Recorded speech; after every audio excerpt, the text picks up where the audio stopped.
ক'ত আহিছিলি ক'ত আছে এতিয়া হাতী এতিয়াও ধান খাই আছে গুড মৰ্নিং ফ্ৰেণ্ডছ মই এতিয়া আছোঁ এইখন যে বাকী ৰাস্তা দেখিছে এইটো হ'ল দহিকটা হাৰিমুৰা যোৱা পথ আৰু এই দাদা আঠা কাটিবলৈ আহিছে কিন্তু আঠা কাটিব পৰা নাই কাৰণ হাতী এনেকুৱা সন্ত্ৰাস চলাই আহিছে বৰজলি ঘৰাপুতা আদিকে কৰি বিভিন্ন অঞ্চল আছে ফতৰি পৰা হাৰিমুৰা বৰজলি লালাবৰী দহিকটা ৰাজাপাৰা আদিকে কৰি আৰু এতিয়া বৰ্তমান হাতীৰ বৃহৎ জাকটো বৰজলি ঘৰাপুতা যি সোণোৱালী ধাননি পথাৰ আছে সেই ধাননি পথাৰত বৃহৎ হাতী জাকে ধান খাই আছে এতিয়া চাওক এতিয়া সময় ৰাতিপুৱা 6 বাজিছে আৰু 6 বজাতো এই ৰাতিপুৱা সময়ত ইমান পোহৰ হৈছে তথাপিও হাতীৰ বৃহৎ জাকটোৱে এতিয়াও পথাৰতে ধান খাই আছে এয়া চাওক আপোনালোকক দেখুৱাবলৈ মই চেষ্টা কৰিছোঁ আৰু দাদা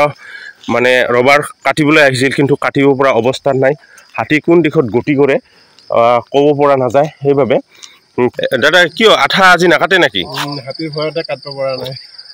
পথাৰত হাতী জাক নিশ্চয় আছে আৰু কাষতে আপোনালোকক দেখুৱাইছোঁ এয়া হ'ল বৰজলি ঘৰাপুতা যি সোণোৱালী পথাৰ এতিয়া এই সোণোৱালী পথাৰখনত হাতী এনেকৈ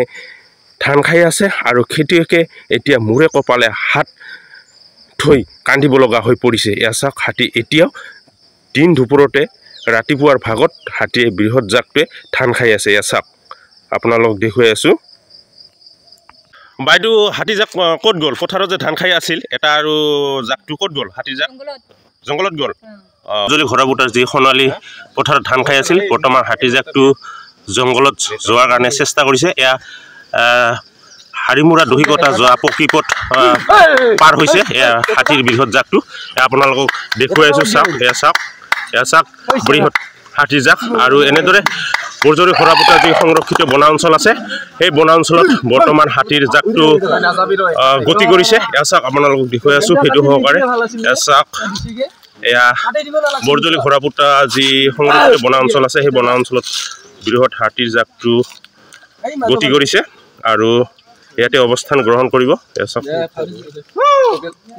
অকলশৰীয়া হাতীটো আহি আছে এতিয়া অকলে পথাৰৰ মাজৰ পৰা এয়া চাওক অকলশৰীয়া হাতীটো এতিয়া পাৰ হ'ব দহিকটা হাৰিমুৰা যোৱা পকীপথ এয়া চাওক আৰু এইটো হ'ল বৰজলি ঘৰাপুতা প্ৰাথমিক বিদ্যালয়ৰ যি কৰিডৰ এয়া কৰিডৰেৰে পাৰ হৈছে বৰজলি ঘৰাপুতা সংৰক্ষিত বনাঞ্চলত এয়া চাওক এটা হাতীটো এয়া চাওক অকলশৰীয়া হাতীটো এতিয়া দহিকটা বৰজলি ঘৰাপুতা সংৰক্ষিত বনাঞ্চলত গতি কৰিছে পালটো পাৰ হোৱাৰ পিছত ই অকলে পাৰ হ'ল বহুত সময়ৰ পিছত এতিয়া গৈ আছে বনাঞ্চলত